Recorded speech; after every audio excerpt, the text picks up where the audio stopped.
What's up, guys? Welcome to your 136th Android tutorial for the new Boston. We're still going to be working with our Google Maps activity. What we're going to do in this tutorial is we're going to relate to where we touch on the screen and create a GeoPoint out of that location. So what we're going to do is we're going to set up a couple ints up here called X and Y. Alright, so basically this is going to be our X position and our Y position on our overlay when we touch the screen. And now we're going to create a GeoPoint out of those locations, but first we have to relate these points to our touch method. So let's go down to our touchy class that extends the overlay. And when we hit the motion event down, that's when we're going to set up our variables. And so what we're going to do is we're going to say X is equal to, and then just our event, which we called e.getX. And that's going to return a float, but we'll get to that in a second. Also, y is going to be e.getY. And both those are returning floats, and again, this is an integer, so we're just going to cast in as an integer where we're going to be like, hey, you're going to make this work, don't tell anybody, and we're cool. So there we go. We have our both X and Y based off our touch event. Now what we're going to do is create a GeoPoint based off of this X and Y location, because again, this is just kind of where it is, and now we need to relate that to the longitude and latitude, which the GeoPoint which we use to build the GeoPoint. So how we do that is we're going to create a GeoPoint, and we're going to call this touched point, something like that. We're going to set this equal to our map view. Then we're going to say dot get projections, or get projection, and basically what's doing is it's relating our touch event of our overlay to our actual map activity, or actual map, according to how far it's zoomed in, how we're like scaling and all that stuff.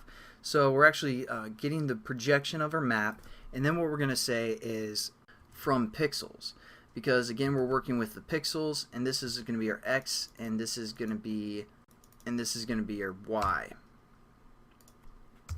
So now we have a GeoPoint that's related to our touch, where we touch on our screen. Pretty simple concept. Again, all we're doing with this projection is relating our map to our actual touch on our overlay. So now what we can do is we can set up something called a Geocoder, and we're going to do that within this get address button, because we're going to basically display the address. So we're going to set up a Geocoder. And also we might want to set this touch point before we actually get into the geocoder down here. We need to set this touch point up, or this GeoPoint I should say, so our whole class can use it. So I'm just going to copy that and then delete the type there and paste it above as well. So now we can use our touch point within some of these other methods.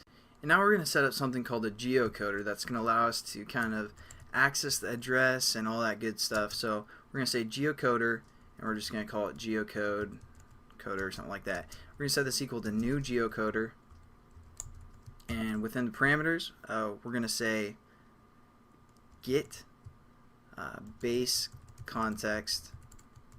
That's going to return the context of the base class, and then we're going to say locale dot get default, and we have to import both locale and our geocoder, which I've already done. And now we've set up our geocoder, and what we can do now is within a try bracket we can try and access the address and all that good stuff. So what we're going to say is try, and then within the try brackets, and that's probably all we have time for in this tutorial. But again, just to quickly talk over some stuff, this geocoder, what that's going to allow us to do is basically refer to some map data and give us some more information about, specifically our location, like what street we're on, what the address is. So that's what we need the geocoder for. And the next tutorial we'll kind of set up what we're going to do within this try bracket. We'll also add a catch clause and get everything going. But again, that's what the geocoder is, and we also set up basically a GeoPoint according to the map, how far we're scaled in, and where we touched on the map. So that's pretty much it for this tutorial, and I'll catch you guys in the next one. Have a good one. Peace.